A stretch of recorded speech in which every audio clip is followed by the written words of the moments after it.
King, I got a message for you, buddy.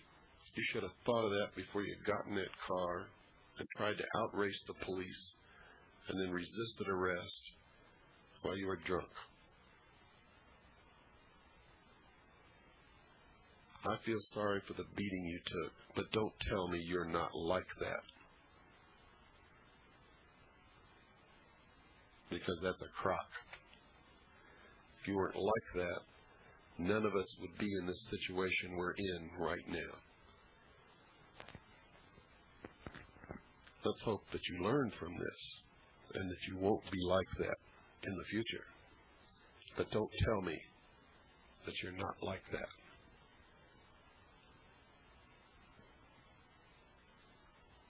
And what about all the black civil rights leaders who fueled this, and the congressmen who fueled this, and the media who fueled it? What about Congresswoman Waters from South Central L.A., who, when asked if she would make a plea to stop the violence, said no, she wouldn't? What about all these self-serving, self-righteous leeches on the community that fueled this? It's time to wake up. It's time to take your power back. It's time to understand that I'm not your enemy, that you're not mine. It's time to understand that we're Americans, and we all live here together. Racism is evil.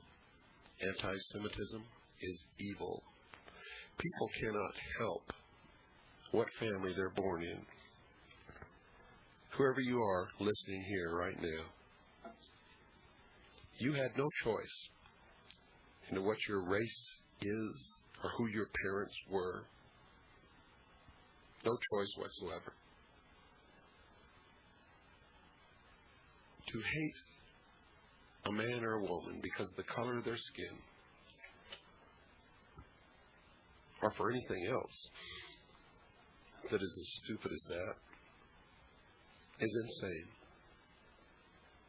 And if we continue to do that, we will surely deserve the harvest that we will reap from our actions. Racism is not born in anyone. It's taught. It's taught by parents, by teachers, by peers, by coaches, by friends, by relatives, by bus drivers.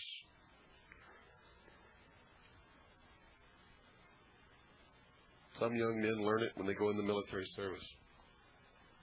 Although the military service, I must say, is probably one of the best integrated, least racial groups in this country. As some of you might want to know, how do I know all of these things? What authority do I impart these words of wisdom to my listening audience?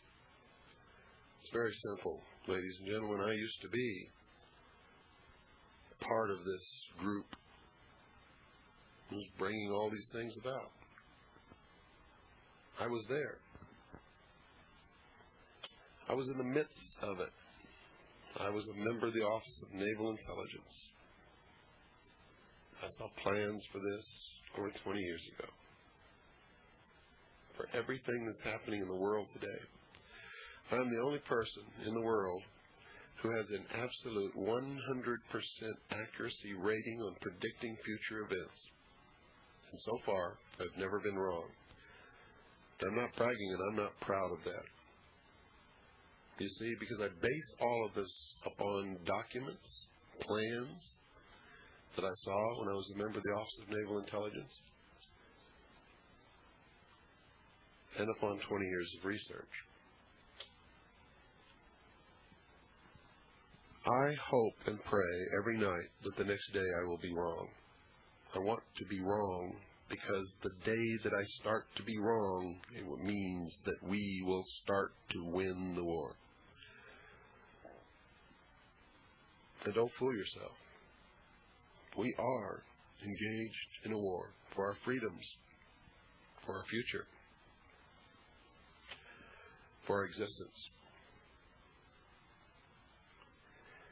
And we are in great danger from many, many, many things in many, many areas, and one special group of people in particular. But the biggest enemy that we have on this earth is ourselves, our own ignorance, our apathy, our inability to see and to hear and to understand. Our willingness to elect somebody we never saw, don't know, and trust them explicitly and believe that they're a saint while they go trooping off to Washington. Have you ever stopped to think how absolutely absurd that is? Absurd. Most of you can't trust your own relatives. And you trust some stranger to go off and represent you in Washington, and then you forget about it and trust that person to do the right thing. And then you wonder what happens when they don't. Come on, wake up. I mean it. And you better wake up and start voting, and you better throw all the bums out, put some citizens in there, and you better restrict the terms to one term, because if they decide to become a professional career politician, that means they got to get reelected. If they got to get reelected, they can't do the right thing. That's what's wrong with this country. They can't do the right thing. So they're easily corrupted, easily bought and paid for, easily steered down the path away from us. And at some point along the line, their conscience doesn't even bother them anymore. They don't even care about us. Why? Because here's what they think of us. And on a daily basis, we prove them right. Quote, "A nation or world of people who do not use their intelligence are no better than animals who do not have intelligence, and thus are stakes on the table by choice and consent." Unquote. You fit into that category? Do you? Think about it honestly. Look yourself in the mirror. If you do, admit that you've been stupid, and decide that you're never going to be stupid again for the rest of your life. It's important. Help me. Good night, and God bless you all.